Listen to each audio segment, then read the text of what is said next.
I was talking to someone a few weeks ago, and he's the author of a few books about people's memories of going to concerts of certain groups. He's done one about the Beatles, one about the Stones, one about the Who, and one about Pink Floyd, I think. And the books are basically narratives of various fans who remember seeing these bands in Britain. And you know, so basically it's like a collection, like a memoir, if you like, a collection of people's thoughts and memories of those days. And what he said to me was, what was the common comments he would get from these people who were sort of recalling their memories was, what happened was when these groups came along in the 60s, 1 minute everything was black and white, and then overnight everything went Technicolor. And I think that's a brilliant way of putting it. Yeah. Psychedelic. Yeah, that came later, of course. I should just point out, when you mentioned the Who there, Pete Townsend, you know, the smashing of the guitar? That's actually situationism. He actually picked that up from art college, yeah. So just sort of throw that in. Seems to be steeped in destructiveness and nihilism. Yeah, and it's about the human... Well, I don't know if I've got this right. I'm just like shooting the breeze here. But it seems to be that it's a very human thing, where the human is actually involved in the art itself. The art isn't an exhibit that you look at. The human element is very much part of it. So you have a person smashing something. So the human is part of the whole art experience, if you like. So, yeah. I want to move on to your Occult Beatles blog article on the Christine Keeler affair very shortly. Just a couple of loose ends I wanted to tie up before that. When we were talking about the Indica Gallery, you mentioned there was a bookshop element to it as well. Did that deal with occult books, you know, the writings of Aleister Crowley and such like? Yeah, it did, yeah. Because that was very much part of the counterculture, occult literature. Very much so. Yeah. There was a story of Jimmy Page. Didn't he have a part ownership in an occult bookstore somewhere in London? He owned one, I think, didn't he? He actually owned a shop. Yeah, I can't remember the name of it, but he owned it, yeah. I think right about the same time as he purchased Crowley's Boleskine House in Scotland, he also had an interest in this occult bookstore in London. The name of the shop escapes me, but yeah, he definitely had a bookshop, yeah. I think it was in Kensington, from what I remember. And also, Indica, according to the fable, the legend, is where John Lennon met Yoko Ono, and he's supposed to have been introduced by Paul McCartney. Is there truth to that one, do you know? Barry Miles has disputed that, you know, in various interviews that I've seen of him, both in books and in video form, where he's actually talking to an audience. He disputes that claim, and so does Paul McCartney. You know, there's this claim that Yoko Ono had never heard of the Beatles before she met John Lennon, and I just find that so difficult to believe. I mean, if she was living in a cave, maybe with headphones on and a mask covering her eyes, I might believe her. But you know, the thing is that Yoko Ono was immersed in the avant-garde world, as I mentioned before, and the avant-garde world was central to the counterculture of London. And she was taking part in these countercultural events that were going on in London, where she would exhibit. So for her, you know, and at these events, a lot of these counterculture bands would play, like the Pink Floyd, like Soft Machine, like AMM, bands like this. So for her not to have heard of the Beatles, I just think is just. It's just, you know, and it's Paul McCartney, isn't it, who came with the story. Even Paul McCartney has disputed it. His story is that he got a knock on the door at his house one day. He opened the door, and standing in front of him was this Japanese lady, and she asked him for some manuscripts. I think it was manuscripts or something. She just asked him for something that he could give her that was his. That makes a change from a cup of sugar. Yeah. And he just, from the way he says it was, he just thought, who is this person? He goes, I haven't really got time to speak to you at the moment. Why don't you go and see my mate John? So basically what he's saying is that after that, she made a beeline for John Lennon. But the fact, if Paul McCartney is telling the truth, that that just throws away the claim that she's made that she'd never heard of the Beatles, because what's she doing knocking on Paul McCartney's door? We've got this strange business of both Linda McCartney and Yoko Ono growing up and spending time in this one particular town of Scarsdale, Westchester County, New York. Have you heard about this? No, I haven't. Well, Linda was raised in that town when she was Linda Eastman, and she attended the high school there, apparently. And at the same time as Linda was in Scarsdale, Yoko Ono's family moved over from Japan, and she later joined them. So you had this period of time where Linda and Yoko were living in the same small town in New York State at the same time. What are the chances of that being just random happenstance? Two future Beatle wives living in the same obscure town at the same time. An obscure town in a very, very large country. Exactly. Just, what are the chances? Yeah, that's very interesting. It is. Very what is it about Scarsdale? And what is it about Linda Eastman, her name actually being Linda Epstein? What's that all about? Exactly. What a coincidence. But apparently Brian and Linda's family were not related. All right, okay. It's just a coincidence. Just a coincidence. One of many. Yeah. Okay, so I did want to discuss this one particular article. It's an amazing piece of work. It's almost a book in itself, your article on the Christine Keeler Profumo scandal, which is on your Occult Beatles blog. And it's perhaps topical to be talking about this now, because we've just had another espionage scandal involving a Russian spy with this whole Salisbury debacle, resulting in a sort of Cold War-style standoff between Russia and the West. So it's kind of like history repeating itself 50 years later. But in this article, you're going back over this whole Christine Keeler Profumo affair, which came to a head in 1963, I guess. And you've weaved some Beatles links into it. And I think you said you weren't necessarily expecting to find any, but as you delved into the research, they came to you. So maybe you want to relate what those Beatles connections are to this whole affair. Yeah, I'll give it my best shot. It's a very convoluted story. As if anyone goes and takes a look at the article, as you say, it is very long and it's very convoluted. There's like links and interweaving links, and you just got to try and keep your mind focused on the story because there's so much going on. But I mean, when Christine Keeler died, I think it was in December last year. I looked at Christine Keeler and the whole Profumo affair, the Profumo scandal, and should we just point out what the Profumo scandal is all about? Or well, I think people would do very well to watch the movie Scandal, which came out in 1988. It documents this whole affair, from what I can make out, pretty faithfully. It did a very good job of putting across the key detail, and it's actually a very good film, starring John Hurt as Stephen Ward. It's got Joanne Whalley-Kilmer as Christine and Bridget Fonda, who's the daughter of Peter Fonda, of course, playing Mandy Rice Davis. Well worth people watching that movie to get a feel for the whole thing.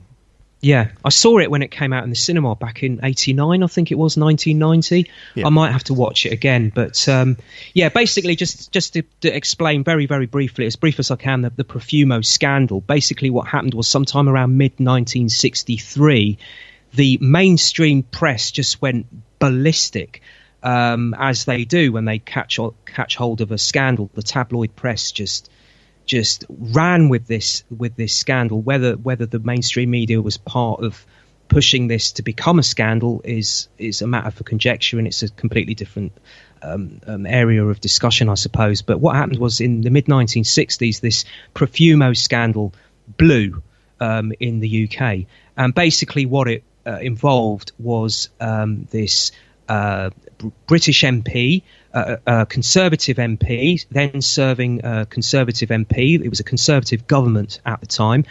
His name was John Profumo, and he was Secretary of State for War at the time. And what transpired was he was involved in an affair with Christine Keeler, who was an ex-showgirl, and who had become involved with this gentleman by the name of Stephen Ward, who we mentioned earlier, who was a society osteopath, an osteopath to the great and the good, as it were. So some of his clients, it said, included Winston Churchill, Gandhi, also I think Sophia Loren as well, the actress, amongst others. But he was also a fixer, a society fixer. What he would do is he would hold sex parties, and for the so-called elites. And what Christine Keeler said in later years was Stephen Ward was a spy master. That's the words she used. It's in my article, I think, as well. She described him as a spy master. So what she said was, there's so many allegations. I mean, we can take for a fact actually that Stephen Ward was working for MI5. He working for them, but there's also claims that he was working for the KGB as well. From what I can gather, he was either working for one or both, or he was playing one against the other, or he was working for himself. So he was using these sex parties to take photographs of people, to collect secrets on people that then he could use for his own ends. Anyway, I'm probably jumping too far ahead, but basically what we have here is John Profumo, who met Christine Keeler through his relationship with Stephen Ward. So he's having an affair. He's married, by the way, John Profumo. So he had this short-term fling with Christine Keeler, whilst at the same time Christine Keeler was also having a short fling with the Russian naval attaché to London at the embassy, at the Russian embassy, Yevgeny Ivanov, who was rumoured by MI5 to be a KGB spy. So we're talking the Cold War here. So what we basically have here is a triangle, a love triangle, if you want to call it that, of John Profumo, the Secretary of State for War, during the Cold War era, having an affair with a showgirl who's also having an affair with Yevgeny Ivanov. And that's basically how the scandal blew up, because it transpired that actually Christine Keeler met John Profumo at a party where Yevgeny Ivanov was also attending. So we have a party here where we have a British Secretary of State for War mingling with Christine Keeler and also a suspected KGB spy. So when this broke in the 1960s and in mid 1963, it became a national scandal, a national mainstream scandal. But there has been suggestions that the scandal was directed more towards the sexual side of it in order to hide the secret intelligence elements that were going on, because MI5 did not want the public to know that they were connected to Stephen Ward, because he was now embroiled in this scandal. So in order to deflect attention away from MI5 and various other elites and politicians, what they did was the media and the courts and the politicians shifted it away from the security angle and shifted it towards the sex. Right. So basically that's what the scandal is all about. So when I was looking at this, I was wondering, do the Beatles in any way connect to Christine Keeler? I mean, because Christine Keeler, the scandal broke just at around the same time that Beatlemania went absolutely huge. So we're talking kind of like mid 1963, moving onwards from there. So I was just wondering if they all moved in the same circles, perhaps, because she was a showgirl. She became quite a bit of a celebrity, a tabloid celebrity after this scandal broke. So she was going to nightclubs and mixing with people and, you know, rubbing shoulders with famous people, going to all these clubs and bars and what have you. So I just wondered whether there was any connection. The only connection that I had before I started to look and started to consider whether I should put an article together, the only link I had was that the Beatles had their second film, Help, in 1965. Part of it was shot at this stately home and within the grounds of Clevedon House. I think I've pronounced that right. I think it's Cliveden. It's near Maidenhead, isn't it? Cliveden. Okay, so it's Clevedon House. Cliveden. Okay, so it's Clevedon House. Okay, stand corrected. the Beatles filmed a part of a scene for their film there, and in the film Help, it's the part of the film where they're at Buckingham Palace. But it's not actually Buckingham Palace. It's actually the main residence of this estate, which happens to be owned by the Astor family, one of these bloodline elite families. Now, it transpires that this is the estate, and that was the house where the party took place, where Christine Keeler was introduced to via Stephen Ward, was introduced to John Profumo, and where John Profumo mingled with Yevgeny Ivanov. So basically the scandal, you could say, was born at that house. That's the only link I had. And Lord Astor gave a cottage to Stephen Ward on the grounds of Cliveden to live in for a time, didn't he? And conduct some of his affairs from. Yeah, to conduct those parties from, indeed. And Christine Keeler did live with Stephen Ward there for a time when they did hook up together, because Christine Keeler was a showgirl working in bars, and she met Stephen Ward while she was a showgirl, and they hooked up together, and he took her under his wing, basically. And he was using her for sex parties. He was using her to go out and to collect secrets. Her claim is that when she was bedding John Profumo, she was stealing state secrets from John Profumo's briefcase to do with nuclear missiles. Whether that's true or not, I don't see why she would want to lie, but that is her claim, and she was doing this on behalf of Stephen Ward. But then again, I have to say, was Stephen Ward doing this for the British government? Was he doing this through his connection with MI5, or was he doing it for the KGB? Because he was friends with Yevgeny Ivanov. I forgot to mention that. He was friends with Yevgeny Ivanov. Right. Very close friends. So was he doing it for him, or was he doing it for his own ends? I don't know. But so that was the only connection I could find, that the Beatles filmed part of their Help movie at this house. That's all I had before I wrote the article. And on its own, that means nothing, okay? That means nothing, because it does actually turn out that house has been used before for films. It was used in the 1950s prior to Help.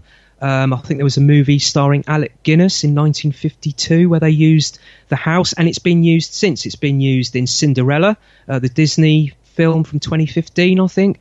Also the TV series Mr. Selfridge, the UK TV series, and various other movies and TV shows over the years, and it still gets used now. So it's on an its own, place. I've been there. You have you? It's a hotel now, isn't it? It's owned by the National Trust. Yeah, I've dropped a few rich punters off there as part of my driving job, so I get to stay the other side of it, but I've seen enough of it to realise it's quite an incredible place.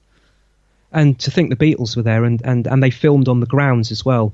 So yeah, on its own, it means nothing. Oh, the Beatles filmed there. Well, yeah, so did so many other people. But so I started to dig, and then I just started to find these things. And then I'd find more, and then I'd find more, and I'd think, gosh, where do I start? I mean, the name that came up that instantly had my eyes widen was a gentleman by the name of Peter Rackman. Now, Peter Rackman was this businessman based in London in the 1940s, 50s, and early 60s, and he is known as the slum landlord of London. And apparently, and I should check this out, but apparently there is a term, it's called Rackmanism. It's a dictionary term to describe a slum landlord. And it's taken from his name. So he owned these homes that were practically hovels, from what I can tell from some witness accounts, rooms with no toilets in them. Sanitation was just like down the list of priorities when it came to these places for Peter Rackman. And there's also stories that if he wanted people to be to move out of their flats, he would get people to go into the house, sneak into the house, and leave dead rats on the bed to sort of frighten off tenants, to make them move out so he could get other tenants in who might perhaps pay more rent. So this is Peter Rackman. The reason my eyes widened when I saw this name, which is connected to the Profumo scandal, And the way it's connected to the Profumo scandal is Peter Rackman. There was a spell when Christine Keeler left Stephen Ward, and I think this was after she'd met John Profumo and Stephen Ward's friend Yevgeny Ivanov. This was after all of that. She left Stephen Ward and she went and became virtually the girlfriend of Peter Rackman. And my eyes widened because, you see, the reason he's connected to the Profumo scandal is because Peter Rackman was also friends with Stephen Ward. And he also had a relationship, Peter Rackman, with Mandy Rice Davis, who was also embroiled in the Profumo scandal. And Mandy Rice Davis was also a showgirl and a friend of Christine Keeler's, and she was also taken under the wing of Stephen Ward. So you had Mandy Rice Davis and Christine Keeler and Stephen Ward, who eventually in the mid-1963 became part of this Profumo scandal. So Peter Rackman was the boyfriend of both Christine Keeler, and then when Christine Keeler left him, he took in Mandy Rice Davis. And the story goes, and I got this off a blog, and I don't know if this is true, but apparently he used to have a tape recorder under his bed, and he would... Why would you have a tape recorder under your bed? I mean, the blog doesn't make any suggestion as to why he had a tape recorder. Recording pillow talk, presumably. Exactly, recording pillow talk. So he's lying in bed, talking with Christine Keeler, talking with Mandy Rice Davis. Surely the conversation is going to arise to do with regards to Yevgeny Ivanov and to Stephen Ward and to John Profumo. And just a few months before the scandal broke, Peter Rackman died of a heart attack.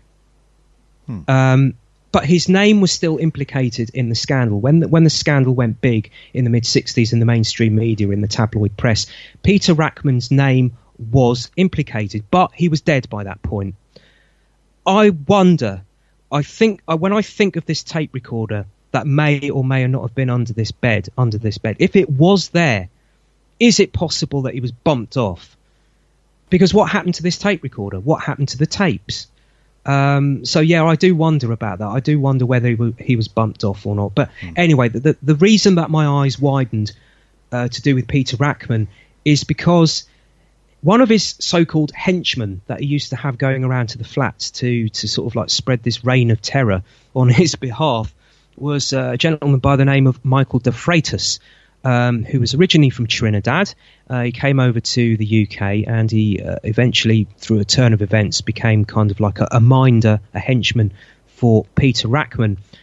Now, the interesting thing about Michael de Freitas is sometime around the kind of like the 1966, 67, as the countercultural movement was starting to bubble up and starting to become popular, lo and behold, who should be a key figure within it but Michael de Freitas? So we've got a henchman, this heavy, who is also a pimp and as well, and he'd also claimed to one person that he'd murdered someone. I don't know how that murder came to be, but he did say to somebody that he'd killed somebody. So we've got this pimp, this supposed murderer, and a henchman and a heavy, connected to, in one way, shape or form, to the Profumo scandal, in whatever shape or form, who suddenly, in 1966-67, is a key player in the London counterculture. He helped to run the first, I think it was Europe's first counterculture newspaper in Europe, which was set up in London. It was called IT, International Times. And lo and behold, who was one of the people that helped set that up, but none other than Barry Miles again. So he was a key figure in that, and he was also a key figure in other little bits and pieces to do with benefit concerts to raise money for the magazine, benefit concerts that were hosted by the Pink Floyd, who were the darlings of the counterculture scene before they were famous. So we've got this Syd guy Barrett who's connected. The Syd Barrett years, yeah, exactly. So we've got this guy who's connected to the Profumo affair in one way, shape or form, who's then connected years later to the counterculture movement. And then it was around that time that he changed his name to Michael X. And he was styling himself on Malcolm X. And what he wanted to do basically was to style himself as Britain's answer to Malcolm X, to be kind of like this British version of the Black Power movement. Sometime around the late 60s, early 70s, he opened the Black House, which, from all accounts, was apparently like this community centre for black people in London. Holloway in London, which, funnily enough, where Joe Meek had his studio and shot himself.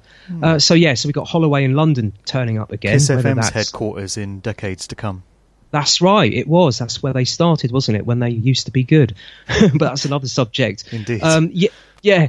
So you had it was basically a community centre. From what I can gather from the research I've gathered so far, it was a community centre for black people to integrate the black community within for want of a better term, the white community of London, to show films, cinema, to have a little bit of a restaurant in there, like a cafe selling like vegetarian, vegan food. That was the aim of this Black Centre, the Black House, according to Michael X. By this time it was called Michael X. That's what he wanted to do with this. And one of the major funders of the Black House was none other than John Lennon. And if you look at my article on if you look at the Christine Keeler article on my Occult Beatles blog, you'll see there's a picture of John Lennon, Yoko Ono, and Michael X standing on the roof of the Black House in London, and you'll see that John Lennon has shaved all his hair off, almost all his hair off, as Yoko Ono has done.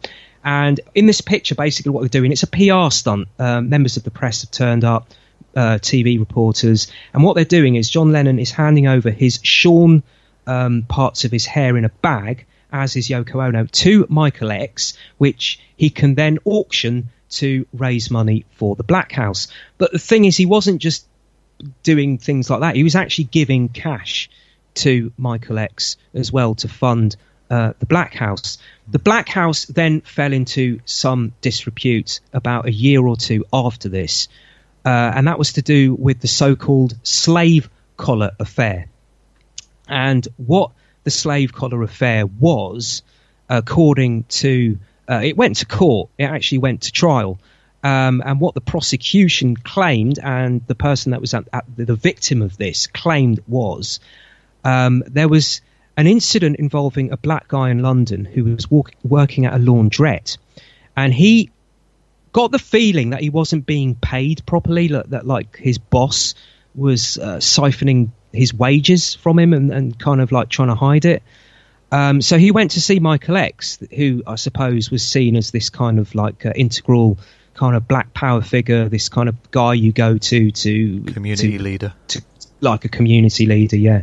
So he went to see Michael X. He said, look, you've got to go and see this guy. I think he's doing me over on my wages. So Michael X went to see him and talked to him and demanded money from him. And the businessman, this white businessman, a Jewish businessman, said, no, I'm not going to do that. I'm not going to do that. I'm sorry. Anyway, through a chain of events, which aren't worth really reciting now, but through a chain of events, what happened was this businessman turned up to the Black House to see Michael X. Where, upon entering the building, it is alleged that Michael X and his cohorts took hold of this businessman and put a slave collar around his neck and a leash, and they made him go on all fours on the floor, and they arranged for a group of people to stand around in a ring, basically, and to watch as they walked this businessman around in a ring, kind of like a cattle market, like they were at a cattle market watching a cow being displayed to the traders, to the cattle traders. It was a form of mental torture, basically. Humiliation. And the whole point of this, according to the prosecution in the trial, was to extort money from this businessman. Anyway, they eventually let this guy go after a few people in the room protested and said, this man, what you're doing, this is just, stop it, it's not on. So they let the guy go, and he went and reported them to the police, and then within about a week the police turned up at the Black House and arrested just about everybody that was pretty much central to the Black House, organising it. So that pretty much spelt the end of the Black House. But what happened was, during the trial, Michael X, who by this time had changed his name again to Michael Abdul Malik, what Michael did, he got bail. And what he did when he got the bail was he jumped it and went straight to Trinidad.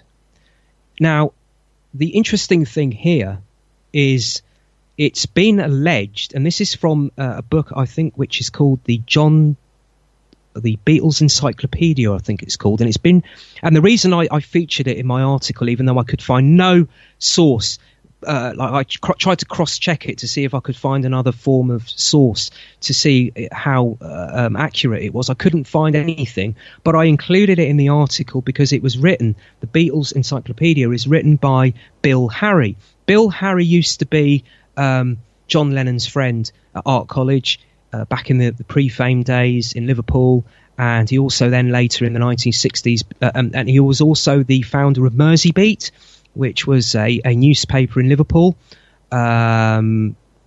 which pretty much kind of like concentrated on all the local bands that were doing the rounds in Liverpool. And then after that, he went to work for Brian Epstein, dealing with PR and that kind of a thing. So he wasn't someone who used to be John Lennon's friend and then sort of drifted off after John Lennon became famous. He stayed within the Beatles' orbit, as it were. But anyway, the thing is, his claim was in the Beatles Encyclopedia that John Lennon paid the bail money, which is very interesting. Now, well, it certainly raises many questions about the nature of Lennon's relationship to Michael X, whether he gravitated towards him naturally or whether he was pushed in his direction, shall we say. Because if Lennon did gravitate towards him naturally, it does tend to suggest some naivety on his part in terms of what he became embroiled in. Yeah, and I do wonder, and again, actually, that takes us back to what I was saying earlier about whether the Beatles were willing participants in some kind of agenda, or whether they were led that way. Because there does seem to be some kind of naivety with John Lennon, because he was also back in the IRA, and that led to MI5. I think it was MI5 started monitoring him in Britain because he was aligning himself to these characters. When he began his public campaign to kind of like, it was a peace campaign, wasn't it? When it first began, it was a peace campaign. And if you listen to when he was doing those bed-ins for peace, and when he was doing special events, Happy Christmas War is over, Happy Christmas War is over, and all that kind of a thing. If you listen to the messages from about 1968 to 69 that he was talking about, it was very much about not aligning yourself to a political party, because he was saying, in the song Revolution, he's saying, you can count me out. There is a version actually where he says out and then he says in, where he sounds like he's undecided. He does that in the live version, which they did for a TV show. But in the actual recorded version, he's saying, you can count me out. And he does say, I'm kind of paraphrasing it, but I can certainly remember one or two interviews where he said, the whole point here is that if you bring a revolution on, you're just going to replace one dictator with another one. It's just going to keep going on and on and on. Right. His point was for people to empower themselves and to take responsibility for themselves and not to rely on leaders because they will just kick you in the stomach. It's that old saying, don't look up at your, don't look up at the pedestal at your hero because they're most likely to kick you in the mouth. And I think there's a lot of truth to that. But what happened was sometime around 69, 70, which was around the time he started to hang around with Michael X, he began to align himself with political elements of the radical countercultural movement.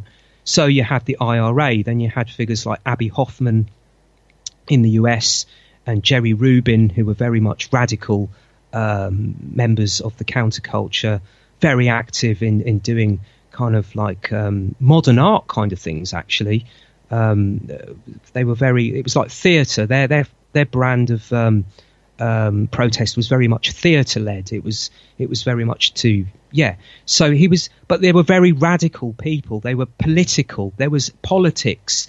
There was a political edge to it. So it was like he began with this kind of peace and self-empowerment message, and then as the 70s wore on, it became more of that kind of like political thing. And I think around 1972, 73, he began to realise, and I think he did actually make a couple of quotes where he says, I got misdirected. I went in the wrong direction. I got too political, and I shouldn't have done that. So whether he was led in that direction through naivety, I would suggest he probably was. And whether Yoko Ono had something to do with this, well, we can only speculate. There's another chapter to the whole Michael X thing, which involves when he goes back to Trinidad, and there's this situation with Gail Benson and his cousin. We should probably leave people to look at all that in the article. We'll direct people towards the article at the end of this. But there's just a couple of other aspects that I wanted to cover while we've got the time. One of them involves Ringo, dear old Ringo, who cropped up in the headlines the other week, where he got his knighthood, bless him, for services rendered. But when it comes to this whole Christine Keeler story, it seems there were services rendered of a different kind. So maybe you want to relate the amusing Ringo story. Yes, indeed. Well, like I said earlier, when I was trying to put this article together, and I was thinking, I wonder if the Beatles are connected in some way personally to Christine Keeler and or other people that were within this so-called scandal. And, as I said earlier, Christine Keeler became a bit of a celebrity after this. She was a tabloid celebrity. I suppose she was like the early version of what we got now, these like Z-list celebrities who become famous almost for nothing, basically, famous for being on a reality show. 1963. Yeah, basically, famous for being on a reality program or being part of a scandal, and then they become like stars themselves. So, yes, so she was mixing. She started going out to these nightclubs and mixing these like exclusive nightclubs. One of these exclusive nightclubs in London was the Ad Lib Club, and I'm informed, although I wasn't there, of course, A, because I wasn't old enough, and B, because even if I was, I wouldn't have been within those social circles to have been there, I would suggest. But yeah, I mean, I've been led to understand that the Ad Lib Club was the place to go in London if you were a celebrity. It was the hangout. It was one of the places to go. And this would have been during the swinging 60s phase that I was talking about earlier. So we're talking like 63 to about 65, 66. The China Whites of its day, maybe. The China Whites of its day, indeed. Yeah, exactly. You had movie actors going there, models, your David Baileys, these kind of people, like the hoi polloi of the swinging 60s London scene. And this is where Christine Keeler was going too. And it was also Paul McCartney's favourite club, I've been led to understand. And the Beatles used to go there too. And it just transpires that one night, and this is in Christine Keeler's autobiography, she claims that one night she was there and she was dancing, and Ringo was on the dance floor, and they started to dance together. And the way she describes it is that everyone was looking at them. Because of course you've got Ringo Starr, who's the member of, at that time, pretty much probably the most famous, one of the most famous people in the world, dancing with this woman who was just around that time had been embroiled in Britain in one of the most infamous scandals that has ever happened. So you've got these two figures, these two key central figures dancing together, and people were, the way Christine Keeler describes it is, people were watching them, seeing what was going on between the two of them. Well, what was going on between the two of them? Well, according to Christine Keeler, they ended up in bed together. And then what happened was, the next morning, as they're lying in bed, thud, thud, thud up the stairs comes her boyfriend, who just happens to be, coincidentally, a nephew of Charlie Kray. Through marriage. I think his wife was a niece, so it was a basic. I don't know how the connection was. I think he was a nephew, or he was married to the niece, I'd have to look at my article again. It's been a while since I wrote it, but anyway, he was related in one way, shape, or form to the Kray Twins.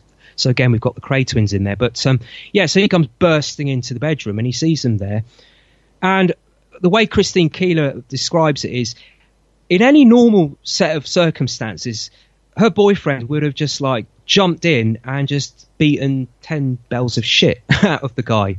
But because it was a Beatle, it was Ringo Starr. And I suppose this shows how famous that band were at the time, how huge they were and how they were looked upon, how they were regarded. This guy who would normally have jumped in and beaten 10 bells out of the guy just stood there staring in absolute like gulping shock. And Ringo grabs his trousers and scarpers. That's it. Ringo takes that as the cue, clever chap, to just to grab his as many clothes as he can find of his, run out of the door, run past this guy, down the stairs, and broke a banister apparently as he was doing it, and out the door. So that's the story. Yeah. Okay. Something else worth mentioning is that Stephen Ward was a contemporary of Dr. Richard Usher, and they both had their medical practices within a stone's throw of each other in that part of London. The Usher residence was in Wimpole Street, and Paul McCartney is said to have lived there for quite a time and composed many of his famous songs there when he was going out with Jane, Dr. Richard Usher's daughter, and Peter, of course, was his son, of Indica Gallery fame. Both would have appeared to have moved in similar social circles, and both of them committed suicide, in inverted commas. But in the article, you state that there's no evidence that they actually knew each other or fraternised together, despite the common threads between, what happened to them. Well, I haven't found anything. I mean, maybe I didn't research it well enough, but I certainly haven't found any documentation or any kind of memories from anybody who says, yes, Stephen Ward and Dr. Richard Usher knew each other on a personal level. But you'd have, as I say in the article, as I put it forward, I think it seems unlikely to me that they didn't know each other, because you had Stephen Ward's osteopathy. His practice was, I can't remember, was it Cavendish Square, I think it was, or I think it was around that area. Anyway, wherever it was a stone's throw away, as you say. It was a stone's throw away from where the Ushers lived, and also in Wimpole Street, and also Stephen Ward just lived just a few, not that far away, in a mews in Wimpole, Wimpole Mews. So not only did Stephen Ward work within a stone's throw from the Usher household, but he also lived within a stone's throw from the Usher household. He had a flat or a house in Wimpole Mews, I think it was called. So we're talking like maybe a 2 to 10 minute walk away from where Wimpole Street, from where the Ushers lived. So you would have to say, they're both medical men. They both live and work in the same area. They must have known each other, surely. I don't know. Yeah. And there's these loose Beatle connections. Stephen Ward is connected to Christine Keeler, who had the affair with Ringo. And, of course, Usher, his daughter Jane, was going out with Paul McCartney. So it's all these weird connections. Yeah. It does certainly seem that they... I don't know, but it certainly seems that even if they didn't know each other very well, they must have known each other. Even if it was just by name, like an acquaintanceship, But and it didn't end well for either of them. No, it didn't. Suicide was the official story for both of them, but there have been suggestions that Stephen Ward was murdered. I mean, what happened was. The Profumo scandal, what I was mentioning before, it was turned towards the sexual element. And I would suggest that the reason that was done was to turn people's eyes away from the national security angle of it, and also MI5 and the KGB and their possible participation in this whole mess. So they turn the media and the law courts and the politicians turned the attention towards the sexual angle. And what happened was that resulted in Stephen Ward being arrested and put on trial for pimping. And the allegation was that he was a pimp for Christine Keeler and also for Mandy Rice Davis, both of whom have denied it.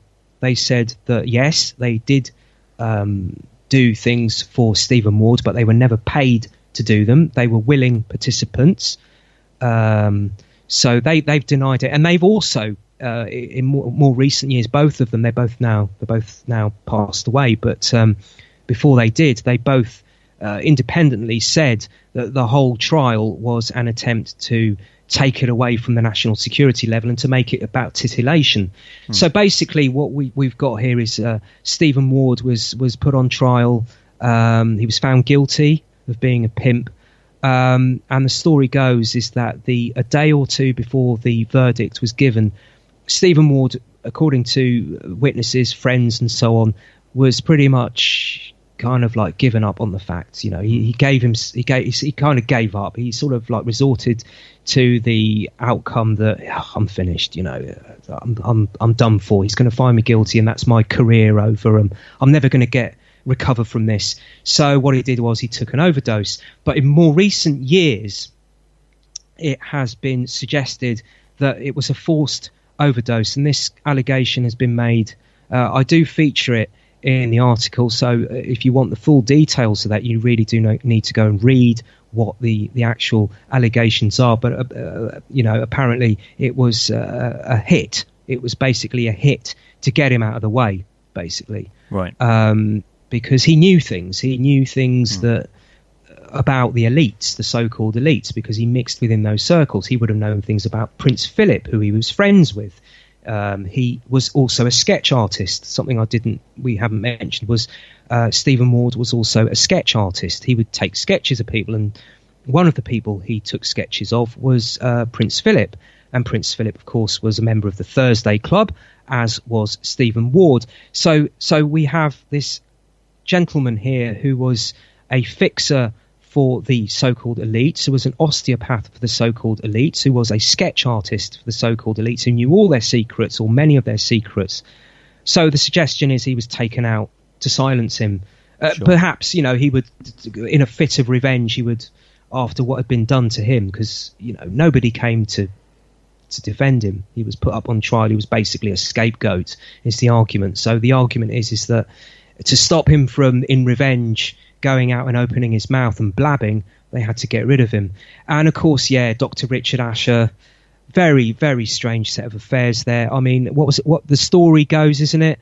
I'm sure you'll correct me if I'm wrong. The story goes is that he was missing. Didn't he? He was reported 2 or 3 days. missing 7 days. It was actually 7 days. 7 days, right? 7 days, and it just happens that he was downstairs in the basement. And they found him in the basement several days later. And isn't it supposed to be where Paul McCartney composed some of his songs, that very room, according to the legend?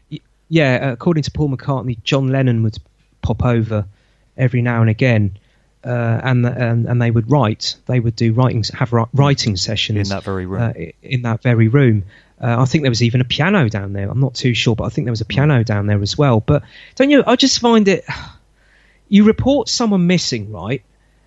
And then they're in your basement. Didn't they bother to look? You'd probably check there first, wouldn't you? Yeah. From what I can gather, it was a large house. So it could, it was a large house. And I've lived in a large house, and I have actually walked into a large house, which was my parents' house. And I've walked in and sat in my bedroom for hours, and they didn't even know I'd come in. So it is possible you can, and I didn't try to sneak in. It's just that it was a big house, so you're not going to hear doors close or open if you're in a certain part of the house and you're coming in from another part of the house, you're not going to hear it. So there is that argument that maybe he did go out. Maybe they checked the house, and then he came back in again. But it's all very strange in the circumstances. It's all very strange. You report him missing, and he's in the basement. I don't know. Indeed. We'll wrap up in a minute, Matt. I've just got a couple of other things I wanted to cover with you. Generally, looking at this whole London counterculture scene that we've been discussing then, why do you think this overall subject area has been so lightly researched compared to its American counterpart? Do you think it's because the London side of things is more sombre and grey and rain-soaked than the sun-drenched California counterpart, so it's simply more exciting to look at what happened in America? Or do you think the British story might have been more successfully covered up than the American side, and it takes that much more tenacious delving to get to the bottom of it, as you've done? I don't know. I really don't know. I just find it really a bit irritating, actually, because the California thing is a story often told now. We know so much about it in terms of what's come to light, but none of this has come to light on the British side of things. And you're the only researcher I've come across that's uncovered things happening on these shores. Yeah, I don't know why. I honestly don't know why, but I really don't know why. But you can't dismiss. I think I've talked about this in a previous podcast with you, with the one when we were chatting with Neil Sanders. I mean, you can't dismiss Britain's contribution to the counterculture. You just can't. I mean, yeah, you look at America, and yes, they were huge influence. Of course they were. Of course. I mean, there's no denying that. But when you look at what Britain contributed prior to what happened with the counterculture, what became the counterculture, and then what happened when it blew and when it bubbled and blew, they were integral to it. I mean, apart from the fact, as I discussed earlier, that the Beatles were a British band who were the most famous entertainers in the world, and who also became the flag-waving flag bearers for the counterculture as a whole. So that's British for a start, and was carried through in 1967 with Sgt. Pepper's album, which, although I wasn't around at the time, I keep being told was the soundtrack of the counterculture. So you've got the Beatles element, which in itself is, huge. But apart from that, you look at the word psychedelic. The word psychedelic was coined by a British doctor, Dr. Humphrey Osmond, who was very much someone I really do need to take a look at, who was very much involved in psychology and also LSD research. He was the guy that came up with the term psychedelic, a British doctor. It was also a British person who introduced Timothy Leary to LSD. Now, that takes us back to Michael Hollingshead, and I might be wrong, and I do apologise. I'm not sure if it was Michael Hollingshead who introduced Timothy Leary to LSD. I might be wrong, but I think I might be right.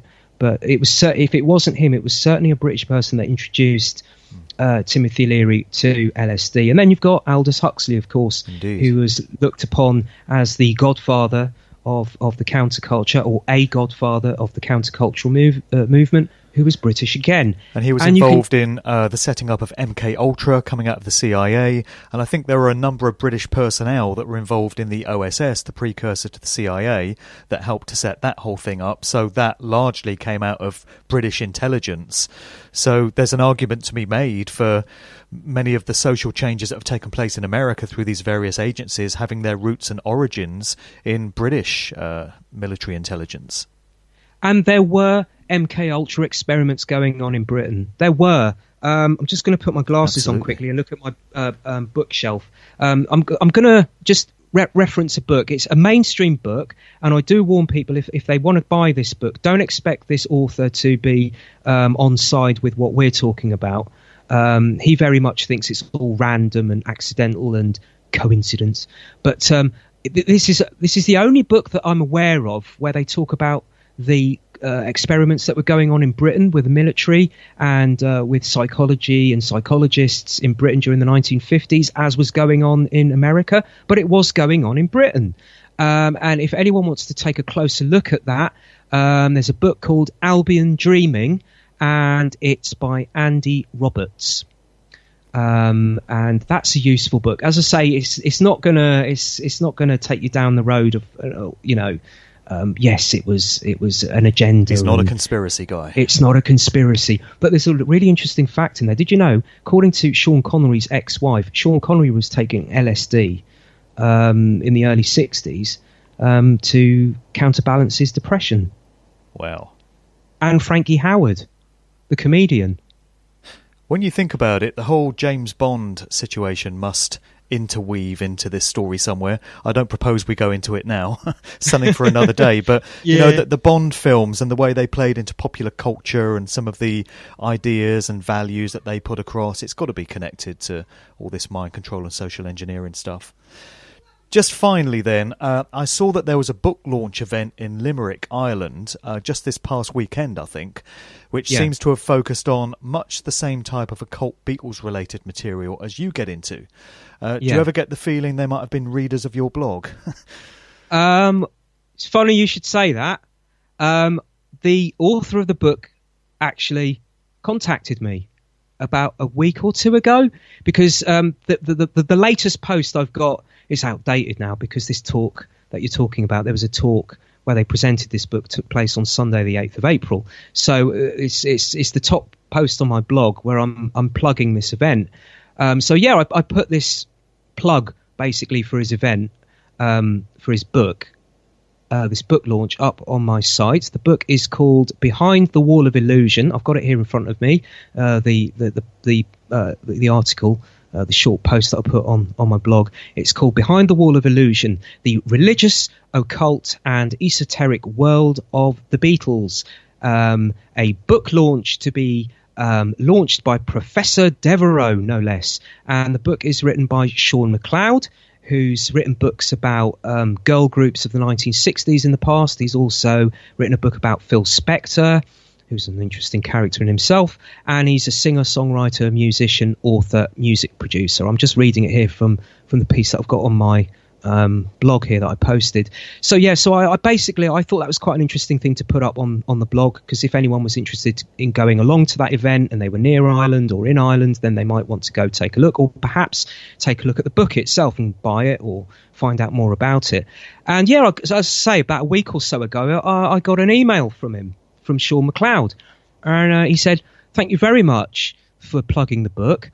I found your research to have been most useful and most interesting in the past, and I was listening to your interview the other day that you did with I did an interview with Tim Kelly for Our Interesting Times, and he heard that and he was most interested with that, and he just wanted to thank me for putting the post up and also for inspiring with in some of his work."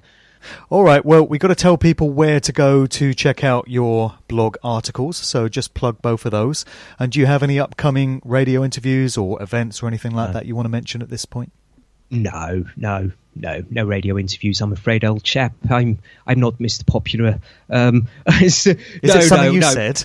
Yeah, is it something I said or didn't say? I don't know. No, nothing like that, but I've certainly got a few pile of articles to come on the Occult Beatles to come. I'm in the middle of one now, and dare I say, oh goodness, I don't want to bring this up, but it's partly to do with Paul is Dead.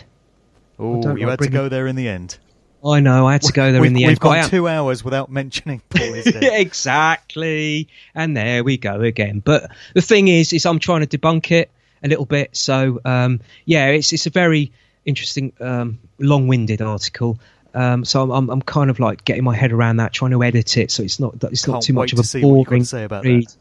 Yeah, there's no answers at the end of it. That's the thing. It's just it's not meandering. I hope it's not meandering. I'm kind of in the editing stages of it now. I'm reading it through and rereading it.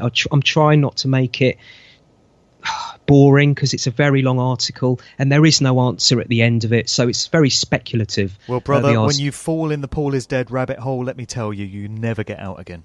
I know. It has no bottom. And it doesn't matter what theory you come up with or what answer you come up with, there will always be 100 people that will say, no, that's wrong, you're wrong, or perhaps you're a shill, you're sticking up for Paul is alive, that must mean you're an agent. I've had that one before. It's going to happen. It's going to happen. So if anyone wants to go take a look at the blog, It's the occultbeatles.wordpress.com, and there's also the Facebook page, which is for my Conspiro Media site, but it's an umbrella site basically for the Occult Beatles and also for Conspiro Media. And what I'm hoping, I only launched this Facebook page about 2 months ago, so it's fairly new in the day. But what I'm hoping to do with the Conspiro Media Facebook page, which you can find at Conspiro Media, is to kind of like share what I'm finding out about the 60s counterculture, because in London, because as I said at the beginning, or near the beginning of our chat, as a sort of a disclaimer, I'm very, very much early into the research that I'm doing on this, and it's a work in progress. And what I'm hoping to do is whatever I find out is to post it up in various Facebook postings, and to welcome people that want to go and take a look at this Facebook page, this site, to maybe add anything that they have of value, maybe a link to a website or a quote from a book or something that they know that they think might lead us all in the right direction. So that's what I'm doing with the Facebook thing. It's to share links to new posts that I'm putting up on the Occult Beatles site, but also to sort of keep people up to date with what I'm doing with the London counterculture. And can I just say, just to tell you a couple of bits of information, just to leave you with perhaps about the London counterculture, and just to show you where it's going at the minute, and to show that it's given me the impetus to carry on with it. And one of those bits of information is to do with a character by the name of John Hopkins. His name was John Hoppy Hopkins, and in the 1960s, he was pretty much like the British equivalent of Timothy Leary. So, but as opposed to Timothy Leary, who was doing the LSD evangelism, Timothy Leary was a supporter of LSD, as was, I should say, sorry, I got that wrong. John Hoppy Hopkins was a supporter of LSD, definitely. But what he was predominantly was a flag waver, the key figure, like the public face of the London counterculture. What's interesting about him is, and he was very much a cog in everything that was going on in the London counterculture. So if there was a benefit concert going on, he was involved. If there was anything to do with the IT, that newspaper that Barry Miles launched, he was to do with that. He co-founded it and co-launched it with Barry Miles. So anything that was going on in London at that time, he had a hand in it. So he was very much a central figure. Now, the interesting thing about John Hoppy Hopkins was he was educated, if I'm not mistaken, at Cambridge University, which, again, when you look at I've talked about earlier about when you look at the American scene, you see certain universities and certain institutions that keep popping up when you're looking at the Esalen, agenda. Stanford, MIT, Yale, Harvard. That's right. In Britain, Cambridge University is the one that just keeps popping up all the time. Indeed. So he came from Cambridge University and then became a nuclear physicist. So we've got this guy who was a nuclear physicist and then who claims one day he got a present from his grandfather, a camera, and he became interested in photography. And from that point on, I'm paraphrasing the guy here, this is pretty much what he said himself. He gave up the nuclear physicist career and became a photographer for the national press. Like you do. Basically, as you do. And what was his job? To go around taking photographs of pop groups, the Beatles, the Kinks, the Rolling Stones, and so on and so on. So we have this nuclear physicist from Cambridge University, this nuclear physicist who just drops everything because his grandfather gave him a camera. Then he, from what was a hobby, he became a professional photographer for the pop music field. And then when the counterculture began to bubble, he was there at the beginning of it, helping to help it grow. He was one of the people that was there who actually helped to build it. So we got him. And then we've got the London School of Economics, of course, which keeps popping up. And I'll just give you one reference. And this is what's keeping me going with this research. If I hadn't have come up with these little bits, I would have stopped. But they're little bones that seem to have been thrown at me to make me carry on. And London School of Economics, when the Pink Floyd first started, they had two managers. Those two managers eventually left when Syd Barrett was kicked out of the band in 1968. When Syd Barrett went, these two managers went with them because they effectively thought that without Syd Barrett, the Pink Floyd would fail, because he was the principal songwriter and the leader, the artistic kind of guiding light, as it were. So you had these two managers that were operating, controlling the careers of the Pink Floyd when they were pre-fame, when they were the darlings of the London counterculture, and doing these benefit gigs for Michael X, for Hoppy Hopkins, and raising money for all these various things that they were doing, these projects that these people were operating within the counterculture. One of those managers was a guy by the name of Peter Jenner. Before he was manager of Pink Floyd, he was a lecturer at the London School of Economics. And then again, what we have here is, paraphrasing, but the story goes, is that he had enough of being a lecturer at the London School of Economics and decided he wanted to get into rock music and become a manager, perhaps. So he dropped it and became manager of the Pink Floyd. So again, you take that any way, which way you want to, but I don't know of people who, in my life, who are perhaps a teacher or or work in a sweet shop, who think, oh, I don't want to do this anymore. I want to be a rock music manager. It's a big one, and I really do think it's going to take years for me to get through this, man. I don't even know if I'm going to be able to do it in a lifetime. Exactly. But I'll certainly try and amass enough information and share it and see what everyone else thinks, All right, Matt, thanks for coming on today. It's been a trip. It has, and thank you very much. This is just a vibrations. I'm picking up vibrations. I'm picking up good vibrations. I'm picking up